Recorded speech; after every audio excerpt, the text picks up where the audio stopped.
Ang sarap naman ng, Handa? pag-guest mo sa'kin. Oo. Hindi mo lang ako kakausapin, papakainin mo pa ako. Oo, hindi tayo mag-usap, magmumukbang lang tayo. Eh, mukhang masarap 'tong, pinakain mo sa'kin ngayon. Ito yung white chicken. White chicken. Oo. Ano yan? Biryani rice, tapos may spring chicken na buo. Tapos ito naman yung mga Chinese, ang dami, di ba? Rice kung rice. From Crimson Palace. Yan. Kasi nga birthday ko. Tapos meron din tayong, pa-dessert. Ayan, puto bumbong. Anong tawag na? Petit bumbong. Kasi maliit lang siya. Tapos may kutsinta. Masarap yan. Yung, kasa Bernas na yan. Favorite ko. Oo. Kainin natin. Gusto mong try? Anyway, paano ka ba pumasok sa politics? Sa politics? Oo. Actually, hindi ako pinapayagan ni Direk Mari nun. Talaga? 3 beses ako nagpaalam kay Direk Mari. Sabi ko, Direk, pasok ako ng pagiging konsyel sa 3rd District. Oo, yun ang una mong pinasok, yun ang counselor. Okay. Tapos, pang-apat na sumuko na ako kasi hanggang 3 na nga. 3 lang yung paalam ko sa kanya na ayaw talaga. Ayaw. Consistent siya na huwag kang pumasok sa politics. Ba't natuloy ka sa politics kung di siya pumayag? Ginoke ko lang. Ginoke mo? Anong joke Sabi mo?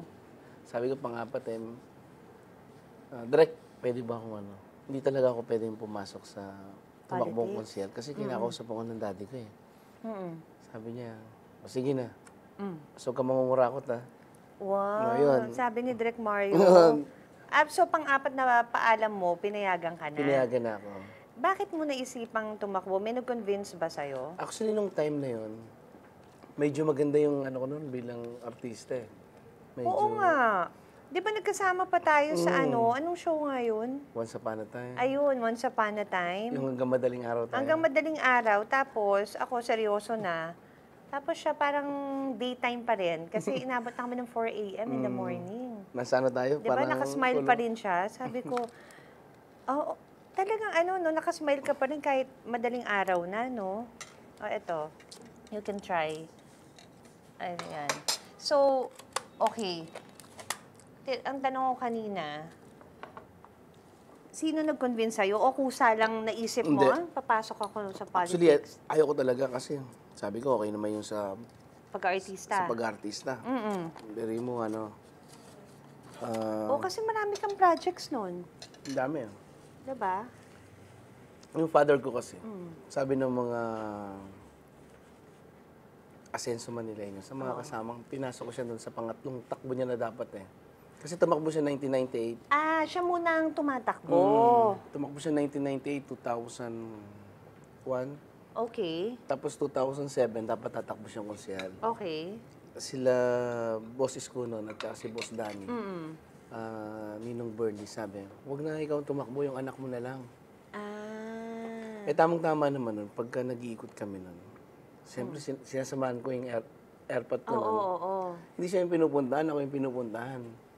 Kaya pinilit ng daddy ko na kasi siyempre artista ka eh, di ba? So talagang dudumugin ka. No?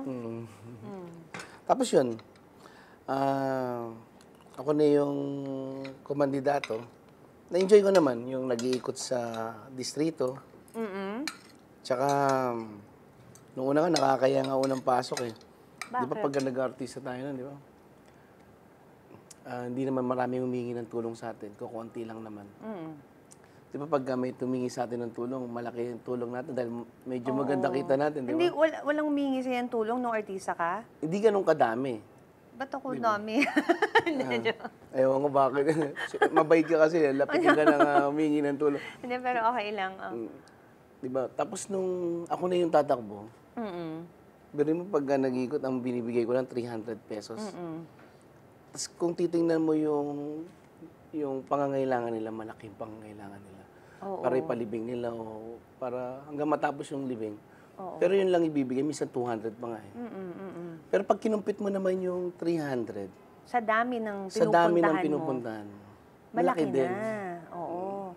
Kasi, unless kung merong di ba, yung iba talaga wala kasing panglibing talaga. So, alam ko meron ding mga nung time ng dad ko, nagbibigay siya ng kabaong. Kabaong talaga. Kabaong, oo, coffin. So, meron mga tie-up na funeraria. Ganon. Pero kasi congressman. Naging congressman ka Naging din, di ba? congressman din. So, una muna is counselor. Counselor, naka-3-term counselor ako Naka nun. 3 terms ka, pero never ka nakatanggap ng, never mo na-experience matalo. Di pa ako nakakano. Uy, ang swerte mo. Unang takbo mo, counselor, tas 3 terms. After counselor, nag-congress ka. 2 term. 2 terms. Tapos ngayon, first term kong vice mayor. Okay. Dahil kinakailangan ng running mate ni Mayor. Parang Hani. sa partido. Kasi 2 terms ka lang ng may Congress isa pa akong eh. term ng May isa Congress. ka pang term. So, ikaw ang na-invite na maging running mate. Ni Mayor Hani. Anong mas anong difference ng sa councilor and congressman and vice mayor? Actually, yung trabaho pares lang legislative. Pero nung nasa Congress ka, ikaw yung nasa baba. Ngayon naman ako naman yung presiding officer. Oo. Tapos sa congressman, 123 barangay lang yung 100. nasasakupan ko. Kasi per district Per to district, Per eh. 6 district. distrito kami. Pero- Ngayon, 896 na. 896 ang district? Ang barangay. Ay, ang barangay?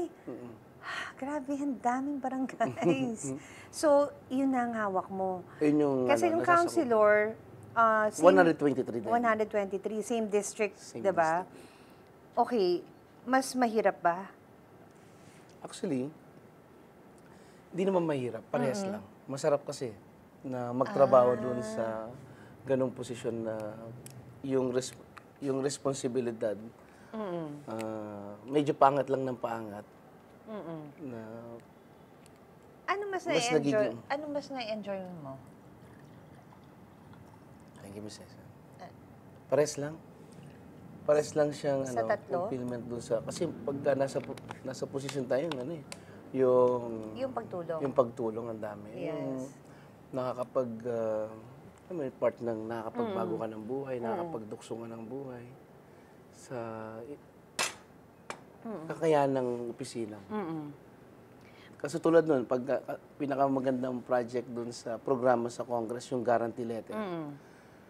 Yung guarantee letter, pag dun mo dinala sa, kunyari, Philippine Heart Center, Kidney Center, Lung Center, Pabella, San Lazaro, Reyes, PGH, diyan pwede kang gumamit ng guarantee letter na Guarantee letter. ayun yung pambabayad mo. Minsan umaabot ang hospital bill nila, pinakamalaki ko natulungan doon, 2 million.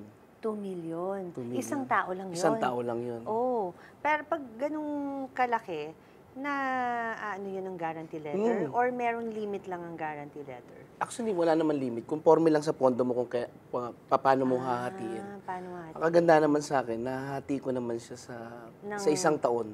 Sa isang taon? Kasi pagka naman naubos, pwede ka naman humingi sa DOH ng tulong. Pwede rin. Pwede rin pa rin sila humingi kahit may guarantee letter na sila. Kasi minsan pagkakapos yung guarantee letter mo, hindi sa pwede kang humingi sa party list, pwede kang humingi sa senador. Okay. Kasi syempre, yung iba hindi alam kung paano eh. May mga requirements lang na kailangan. Oo. May mga nagtatanong din sa akin, paano po ako makakakuano ng fund kasi hindi po namin mailabas sa hospital. Yun, yung ano nila, Pero yung maganda, pamilya nila. doon na sila magpapa-check up mismo sa, kunyari, Philippine Heart Center. Oo.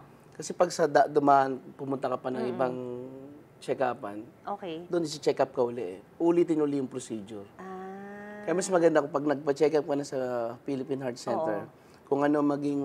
doon na all throughout. Oo. Tapos doon na may quotation kung magkano magagastos mo. Ayun yung pwede mong ilapit ngayon sa mga Okay. may pondo ng guarantee letter. Oo. Okay, bakit kaya pag artista gusto magpolitiko, tapos yung mga politiko gusto mag-artista? Sino yung politiko na gusto mag-artista? Meron ba? Actually, sa Maynila meron ganyan. Si Kuya Kim. Di ba? Si Kuya Kim, politiko muna ba? Konsehal siya sa District 5. Yeah, okay. Kasi ang alam ko, yung father niya.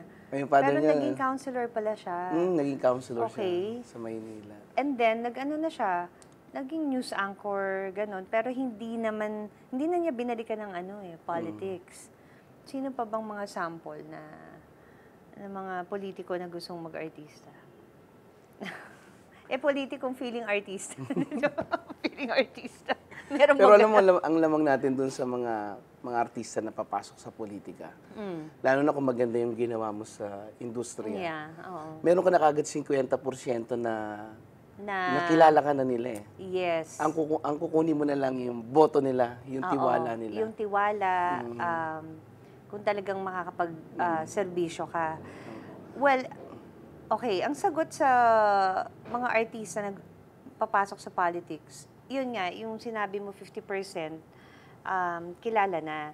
Kasi yung mga politiko, kailangan magpakilala. Ang hirap magpakilala pagkakatatakbo ka ng ano. Oo, lalo na pag hindi ka artista. So, ang daming advertising na marketing na kailangan gawin para makilala sila, di ba? Pero pagka naman nakapasok ka, para kang namang sa hawak mong distrito, para ka namang artista nun. O minsan masikat ka pa sa artista. Oo nga.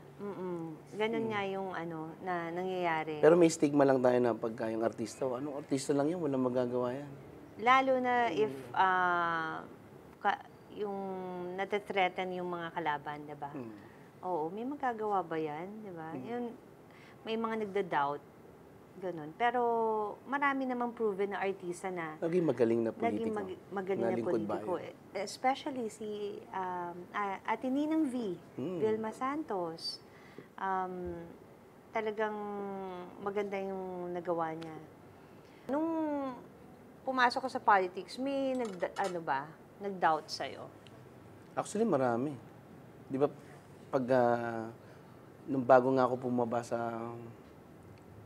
distrito namin, sa Tambunting, first time ko yun, kasama ko si Miss Alec Bovic doon sa... Kasi nasa yung pelikula namin na naglalayag Oh, okay. sa 3rd District. Okay. Sa Manila Film Festival noon. Talagang napasama ako kay Alec, ang daming tao. Oh, Hindi mahulugan ng karayom. talaga? Pero nung tumatakbo ako, nung nagpapakilala ako, di ba, artista, di ba? Ako yung nilalapitan. Oo. Yung iba yung hindi nilalapitan. Yung Pero pag, mga kalaban. pagtapos ng boto, yun yung hindi nilalapitan. Yun yung malakas. Kasi parang hindi ako panlima ako nun eh. So, kasi kaya tayo nilalapitan o kaya ka nilalapitan dahil artista. Dahil artista. Gusto magpa-picture. Correct. Pero, kumbaga, may na yung kalaban mo, kahit di siya lapitan, alam niya, sabihin natin may makinarya na. Iba yung sa politika din Oo. na yung may posisyon na hawak ng... Oo. Kumbaga hindi sagot or proven yung popularity lang para manalo ka, 'di ba? Kailangan mo yung i-prove na Oo. Kasi pwede ka na lang bigyan lang ng tiwala. Pero yung pangalawa, yun ang mahirap. Paano mo ulitin yun? Kailangan pagmamahal na ibigay nila sa'yo. Yes. Kaya kailangan, bago mo makuha yung pagmamahal, yung trabaho talaga na Oo. yung magiging yung visible, yung may programa, yung merong talaga eh. Oo. Anong natutunan mo sa showbiz na ina-apply mo sa pagiging politiko? Natutunan? Oo. Pagiging patient. Actually, yun, sa'yo, di ba? Sa atin, Patience is a virtue, okay? kasi sa atin, pag nag-taping tayo, hindi mo alam kung kailan ka kukunan. I know, oo. Unang experience ko nung kay Direk Mario, kinall time ako ng alas 7 ng umaga. Anong oras ka kinunan? Kinunan ako mga alas 3 ng madaling araw. Oh, Di ba? nangyari din Pero sa tuwa- akin yan once Pero sa movie. tuwan-tuwa ako, di ba? Na unang labas ko sa TV yun eh. Pero nakasmile ka pa rin ganyan, Oo kahit hindi ka naman. kinukunan. Oo, no. Totoo po yan, kasi nung 4 a.m. na, nagtitaping pa kami, pero ang aga rin ng call time namin, mga 6 a.m., nakangiti pa rin siya. Kasi kami mga ganun na, parang, okay, retouch. Pero siya, ay, Miss Ara, ganyan. Pero Diba? ngayon, maaga na natatapos ng mga taping ngayon. Oo, pero yung iba bumabalik ka. Bumabalik na. Oo, may mga nababalitaan ako, alas 4, alas 3 ng umaga, tapos ang call time, 5 a.m. Talaga. Di ba? kumbaga, parang, dati ang pinakamaaga nun, 6 a.m. or 7 a.m. Ngayon, may 5 a.m. call time na sa artist. 'Di ba? Ano yung project mo sa showbiz na pinaka-paborito mo? Siguro yung unang pelikula at saka yung Huli? yung Unang pelikula Naglalayag. siya, Naglalayag. Yung Batang West Side. Ano yung Tsaka una mong pelikula? Yung Batang West Side yung kay Miss Abby Biduya, yung Ah, kay Gloria Diaz, Joel Torre. oo. Parang yung Pilipino nagpunta ng ibang bansa na naligaw yung landas. Pero ano yun, 5 oras na pelikula. Ha? Kay Direk Love Diaz. 5 5 hours? hours. Tinalo pa yung ilang oras yung Oppenheimer? 3 hours? Pero marami po siyang ginawang mas mahabang pelikula. Talaga ba? Si Direk Love Diaz. Paano Tapos ba- yung naglalayag naman kay Miss na Nora Honor. Oo. Tsaka kay Miss Alec Bobby. Doon ka ba nanalo na Best Actor? Actually, nalala ko dun sa Batang West Side. Ng Best sa Actor? Best Actor. Okay. Tapos sa Laman. Oo. Tapos sa Naglalayag. Oo. Ilan ang Best Actor 7. trophy mo? 7?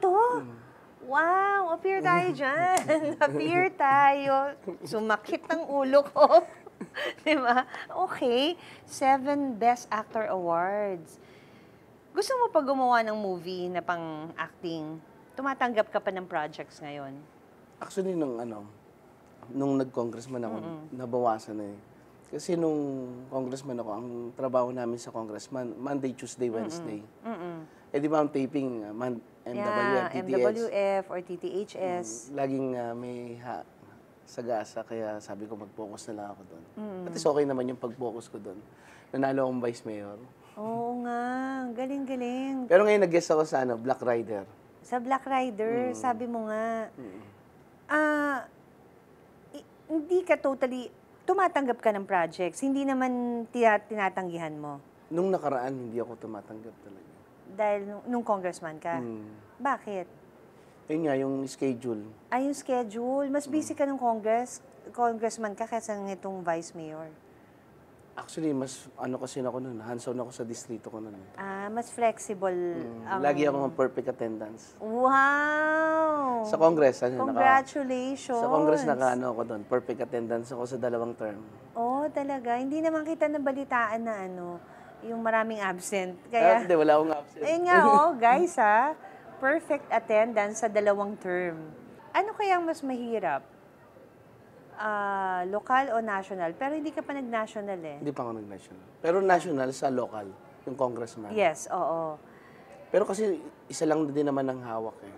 Oo. Actually, mas masarap ngayon vice mayor kasi mas napupuntahan ko yung ibang distrito. Dati kasi nakakulong lang ako sa isang distrito. Oo. Ngayon, kikita mo yung buong Maynila. Oo nga eh. Anong next for you? Kasi nagkonsehal ka na, nag-congressman ka, vice mayor.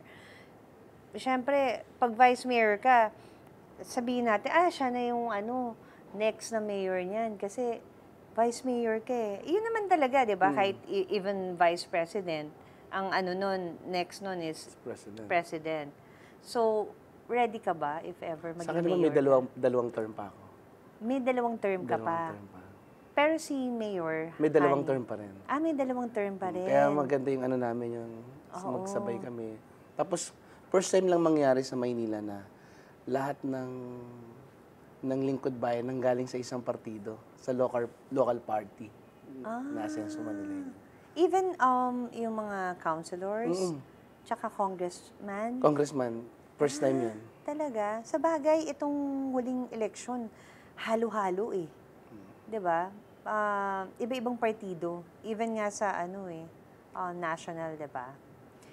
Biggest concern sa Manila, anong mga pinupush mong pagbabago? Siguro dapat hindi lang isang biggest. Ang lang naman namin ni Mayor Hani dyan, yung health. Health. Importante education. yung health. Education also. Yung livelihood. Ayun lalo. Peace and order. Oo, livelihood. So, meron kang mga special projects na ginagawa? Kunwari, alay dito kay alay ganyan. May mga ganong, di ba may mga tawag-tawag? Oo, merong Pero ngayon from ang organizations sometimes. Pero ngayon ang project ko sa City Council yung codification. Ano yun? Codification ng mga ordinansa ng Okay. lungsod. Kasi nung nakaraang taon, anniversary ng City Council, ang ginawa naming project doon yung magkaroon ng website. Kasi sa Maynila, maraming ordinansa eh. Oo nga. Tapos maraming nagre-research. Talagang pag nag-research ka dati, isa-isay mo yung papel. Oh, Bibigay sa'yo ng record, tapos isa-isay mo yan. okay. Yung ginawa namin sa City Council, one click away na lang doon sa mga batang Maynila na pwede nilang i-download yung website ng citycouncilofmanila.gov.ph. Ayun, makikita nila yan. Tapos ngayon naman, ang gusto naman namin, magkaroon ng hardbook na lahat ng ordinansa na pinagsama-sama na meron soft at saka hard. Maganda yun kasi meron pa rin mga taong hindi ma-computer. Para may pwede namin sa barangay, sa pulis, sa judge, na ito yung ordinansa ng Maynila. Kasi sa totoo lang, yung like us, mga wala sa politics, hindi rin namin kabisado lahat ng ordinance ng city eh.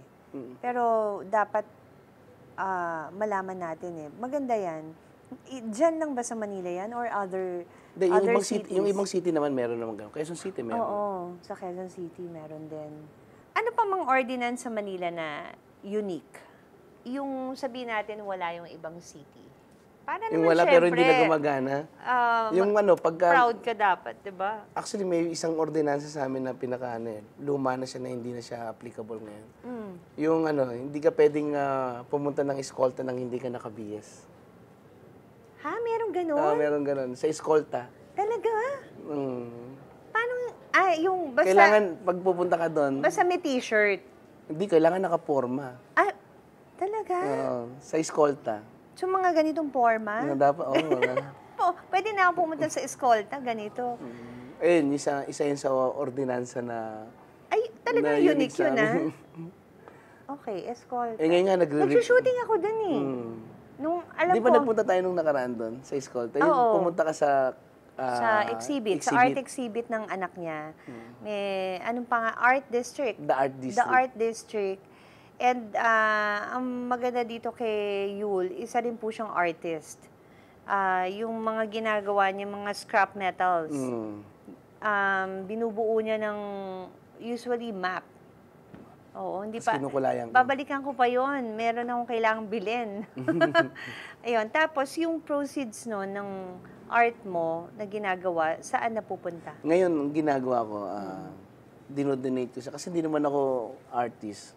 Bigla lang ako naging artist ng panahon ng pandemya. Kasi marami akong... Pandemic lang pala yun? Marami akong mga scrap na bakal eh. Yung scrap na bakal, di ko matapon-tapon. Siguro, inipon ko yung bakal na yun ng 8 taon. Bakit ang dami mong bakal? Ayun yung kunyari mga pinagtabasan. Oh. Na, Kinukuha nagpa-renovate kasi ako ng bahay. Okay. Ngayon, pag yung mga pinuputol, pinatatabi ko. Una sana papakilo ko. Tapos pag merienda, Okay. nung sabi ko, may biglang pumasok sabi ko, mayroon akong gagawin dito eh. Magiging worth it din tong bakal na tinatambak ko dito. Ang galing. One time, inaya ako ng kaibigan kong sumali sa group show. Oo. Ang group show nila, ilang araw na lang, sabi ko, paano kaya ako makakagawa ng ano? Yung mga scrap kong bakal, ginawa ko para akong gumawa ng puzzle. Kung ano yung hugis ng bakal, nilalagay ko lang na gano'n. Parang nag-ano ka lang. Tapos kinokopya ko yung mapa ng lugar namin kung saan ako lumaki. Naisip mo lang, parang Naisip ko ganun lang. na. Ang galing. Kasi yung unang ginagawa ko nun, yung bakal na hugis, ginagawa ko, pinagduduksong-duksong ko naman. Oo. May ginagawa ko time na yun na 4x8. Kaya kailangan ko lang 2x3 lang. Oo. Kaya pumasok sa akin yung scrap, pinasel ko, tapos naging mapa. Pwede siyang map. Which is, ang galing, parang naging mapa talaga siya. Kasi by block yung di ba, sa map. Tapos ngayon, dahil siguro na-improve din, na-develop din yung ginawa ko yung stainless na. Tapos tinanggal ko na yung mapa kasi yung bakal. Kasi pagka may bakal, kinakalawang. Hindi mo mapipigilan pag ano eh. Kaya okay. hindi pa ako magaling mag-treat ng paano titreat Pero siya ng... kinukulayan mo pa yun. Nakita ko Kinukulayan ko kasi. pa. May mga iba-ibang colors. Ang gagawin ko, arrange ko naman yung kulay na mapipili ko doon sa project na yun. Tapos, ano yun, pipinturahan ko ng ilang beses yun hanggang kuminang yung kulay niya. Pagkatapos, makuha ko yung gusto ko ng liwanag ng pintura niya. Saka ko naman gagasgasin. After pinturahan, gagasgasin pa, di ba? Parang dating parang luma, parang nahukay. Ayun yung isang nakita ko na maganda. Na parang parang antique. Kung titignan mo. Sa art mo na yun, ano yung pinakamababang presyo? Tapos ano yung pinakamahal? Nabenta mo. Malay mo, may magka-interest o bumili. For your, tinutulungan na foundation. Ano rin, sakto lang. Sakto lang, ayaw niya magbigay ng presyo. 286 per inch. 286 86 pesos. Yung ganon? Yung ganon kalaki. So ang hirap magbilang nun, ang dami nun Yung ganun ang computation. Computation ko dun sa bawat gawa. With labor, na yun, cost? Hindi, Pero mahal din yung material eh. Yung materialis niya. Pagka bumili ka ng tanso, ang mahal din eh. Oo. Oo nga, di ba plano mo nga pakilo? Yun ang unang plano mo eh. Pero naging naging art. Naging art. Tapos yung pagka kumita yon, ginagawa ko, namimili ako ng foundation. Doon ko naman binibigay. Oo. Which is... Bali ang target ko, makaka-11 akong solo show na puro charity. Nakailang ka ng show? Apat na. Apat na? Tapos ngayon meron akong ginagawa pang-5 sa Pinto Museum. Kailan yan? First week ng July. First week daw ng July. Dito naman ang ginawa ko naman, tanso na at saka stainless. Para hindi na siya nagbabago. Para hindi na siya kakalawangin. Pero maganda rin yung kinakalawang. Oo. Maganda nga yung kinakalawang. Baka yung iba i-polish pa nila. Sa sobrang busy mo, nagkaka-time ka pa, of course, sa family. Pag linggo. Wala na. Linggo. Strict ka bang father? Actually, sinusuportahan ko lang. Ka? Sinusuportahan ko lang yung mga anak ko. Pagka alam kong mali, sasabihan ko sila. Pero hindi ka strict? Ang pinaka, sa kanila yung mother nila. Mother nila. Kasi nung nagkatrabaho ko sa showbiz na, di ba? Taping natin. Oo. Actually, tatanda ko, natutulog lang ako sa sasakyan nun eh. Kasi nung araw wala pa tayong mga air content. Hindi, yung biyahe, kunyari, may shooting. Sa sasakyan na lang tapos natutulog. Tapos sa TV. Oo. Pagtapos mo ng pack up mo sa shooting, punta ka naman sa taping sa TV. Yes, maliligo ka na lang sa bahay, di ba? Kaya yung iba may mga road trek, may mga artista van, may mga CR yung like road trek. Kasi nung araw, wala talagang air content, di ba? Tapos wala namang doon, pwedeng maligo. Ayun. May mga anak ka ba? Sa mga anak mo, may nakikita kang magpa-politics or mag-artista? Sa artista, walang parang walang... Mukhang sa politics? Sa politics, merong isang anak ko na lumabas na, pag gusto ko rin maging konsyel. Sinabi niya? Sinabi niya. Sabi ko, okay yun. Ilan taon yan?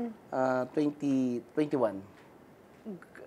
Ilan ba yung kids mo nga ulit? 6. 6. So, yung 21, pang ilan yan? Pangalawa. Boy or girl? Lalaki. Lalaki. Pero may girl ka, di ba? 2 babae. 2 babae. So, nung sinabi ng anak mo yon, ano sabi mo? Natuwa lang ako, sabi ko. Kasi sinasabi ko, mahirap din yung trabaho ko eh. Yes. Hindi siya madali. Kailangan very flexible ka, hindi ka sensitive. Yes. Dapat mahaba pasensya mo. Oo. Dapat Isa ka dun. Tsaka yung pag naglingkod, dapat sincere. Yes. Hindi mo pepekean. Kasi nalalaman ng community kung peki kang maglingkod eh. Oo. Kasi pag peki kang maglingkod, di ka makakaulit. Oo. Ay, sinasabi ko na sa anak ko din yung mga mahihirap na trabaho. Tapos, kailangan pag yung legislative. Kasi siyempre, kailangan magsimula ka sa mababa eh. Yes, parang Tsaka, ikaw nagkonsehal ka muna, tapos bago maging congressman. kaya kailangan, sabi ko, aralin mo. So this coming election, is he running na? Ay, hindi. Hindi muna. Hindi mo muna pinayagan.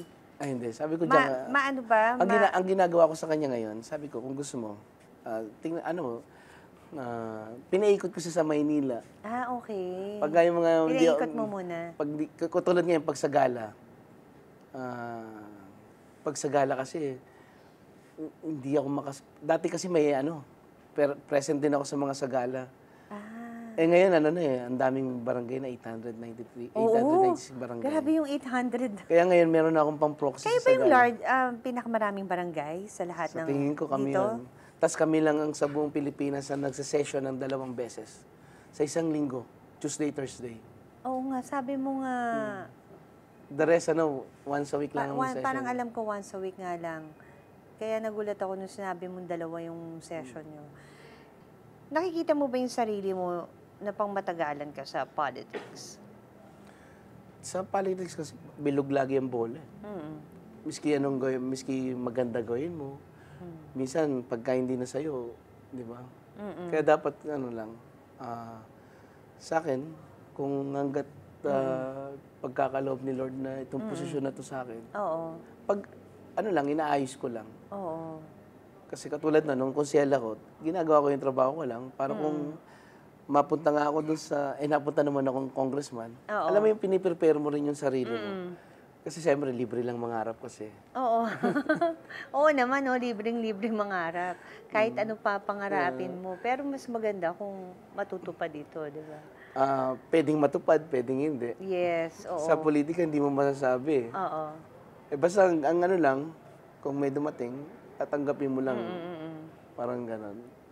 May nabago ba sa'yo sa sarili mo nung naging public servant ka? Medyo maba na ako magsalita. Maikli ka ba magsalita dati? Hindi ako nagsasalita dati. Oo nga, no? Tiga-kinig lang ako dati. Oo nga, ngayon ko lang na-realize, no?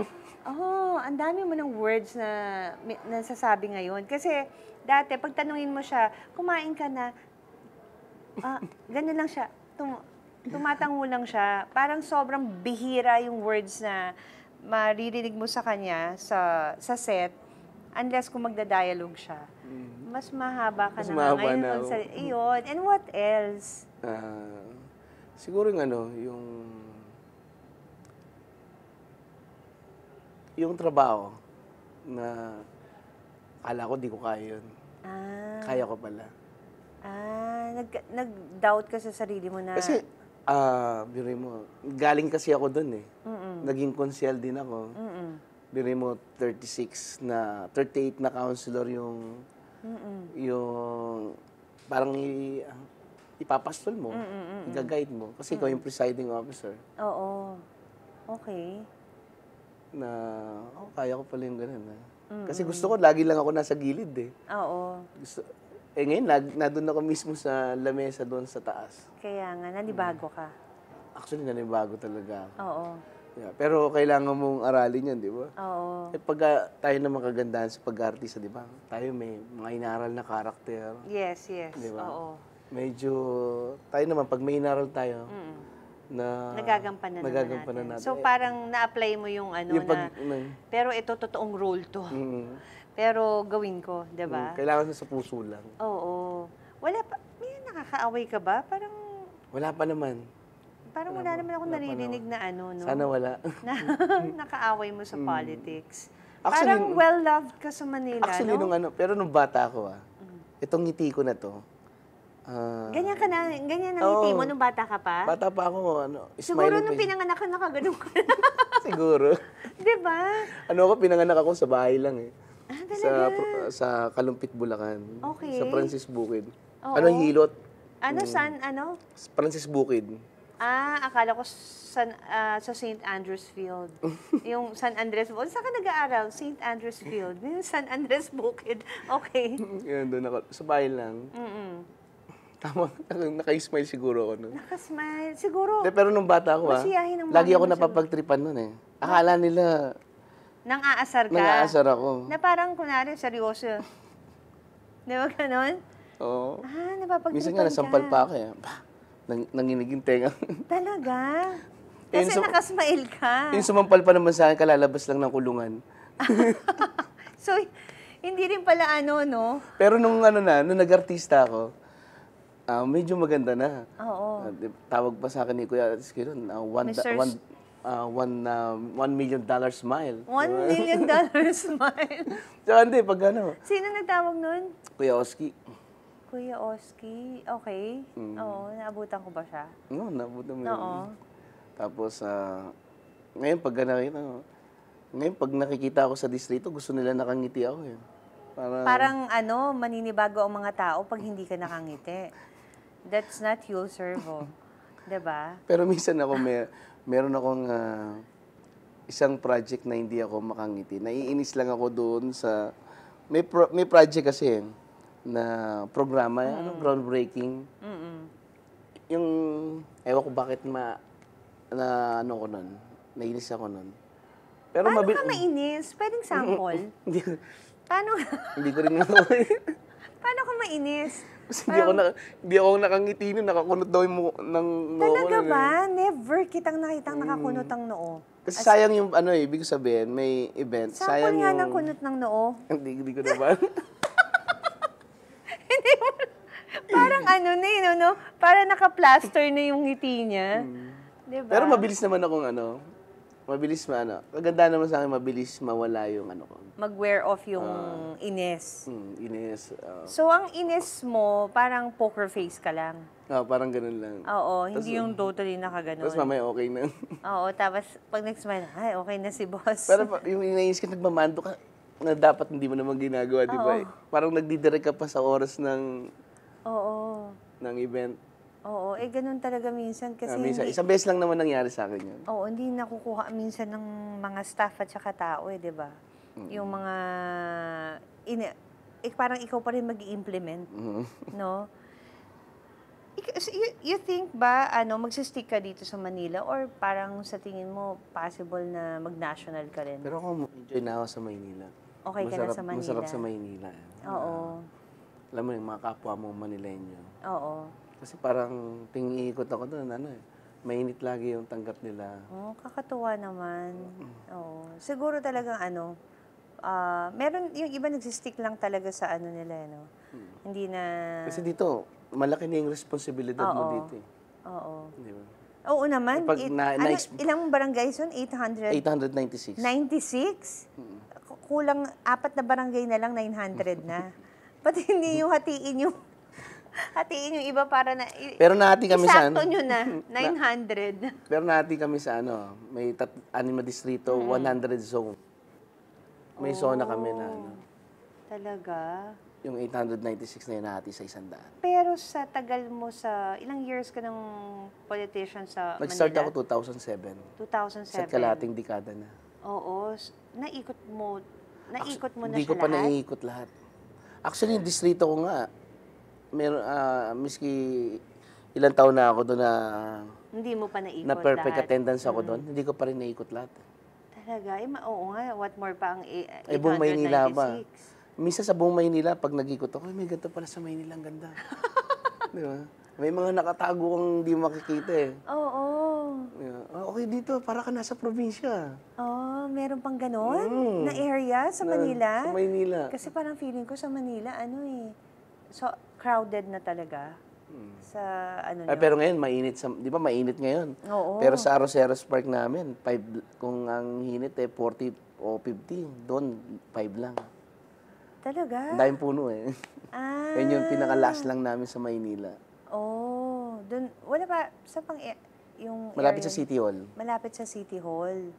Nakapunta ako sa Baseco ba yun? Baseco. Ayun ang pinakamalaking barangay sa amin.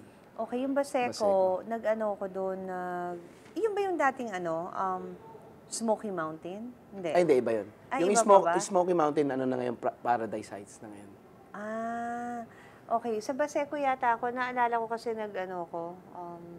taping ako doon for Exo Challenge. Nagpulot kami ng basura. Tapos, Maganda yung beach sila doon, di ba? Oo. Ang saya-saya ko, dami ko nakuha. Pag nila, ito lang po, yung pwede namin bayaran. Yung mga nakuha ko, useless. So, konti lang yung nakuha kong recyclable. Pero maganda na sa Baseco, meron na siyang sariling ospital. Ha? Meron na silang police, meron na silang fire station. Ah, talaga? Uy, ang bongga na. Oo. Yung ospital, panahon ni Mayor. Yun yung pinaka-last na project niya, yung Ormisco. Oo, ni Isko. Tapos yung police at saka yung fire, kay Congressman Erwin Cheng. Kaya medyo kompleto na yung loob nun. Oh, ang galing Hindi naman. na kailangan pagka may doon, emergency, hindi na sila lalabas ng ospital ng Maynila. Sabi mo, iyon yung isa sa pinakamalaki? Na barangay. Baseco, na barangay. Which is ilang population? Voting population? Dami. Yung, or, by ano siya, basta siya yung, Libo-libo ang tao doon. siya yung biggest. Biggest doon. Talaga. Second to the biggest. Sa Tondo. Oo, sa Tondo. Kasi yung Baseco, District 5 yun. Oo. Port area.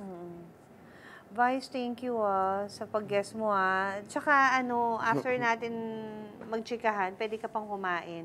Pwede ka magbaon para sa next na lakad mo. Meron ka bang gustong i-promote? O may gusto ka bang, yung exhibit or whatever you want to Sa mga promote? batang Maynila, ikot yung lingkod Manileño, Operation Tuli. Uy! Operation Tuli! Oo. Kasi summer na ngayon, plano Summer. natin sa Maynila, ubusin yung mga supot. Di ba? Okay. So, saan yung Operation Tuli na Iba-ibang yan? iba-ibang lugar. Iba-ibang lugar. Iniikot natin sa buong Maynila, District 1, 2, 3, 4, 5, 6. So, basta sino nalapitan nila? Binababa naman natin sa mga chairman nila. Oo, so Sa mababalitaan. zona. So, maghanda na po yung mga papatuli. Okay, para hindi na kabahan ng mga, i-orient nyo na yung mga anak nyo. Yan yung isang project natin na dire-diretso. So, iyon ang Taon-taon. At saka yung Kasalang Bayan. Kasalang Bayan. Okay. Tsaka yung natin, yung Big Medical Mission. Ay, oo, Big Yan Medical yung paikot-ikot Mission. na project. Oh. Anyway, thank you, Vice. Thank you, you Miss for your Elsa. time. Thank you. Sana nag-enjoy ka dito sa private time with naman. Ara. And natutuwa ako na pagbigyan mo kami, nasingit mo kami. Please don't forget, malapit na po ang aking 30th anniversary concert, Aramina, All of Me, sa Newport po yan, 8 p.m. Magkita-kita po tayo doon.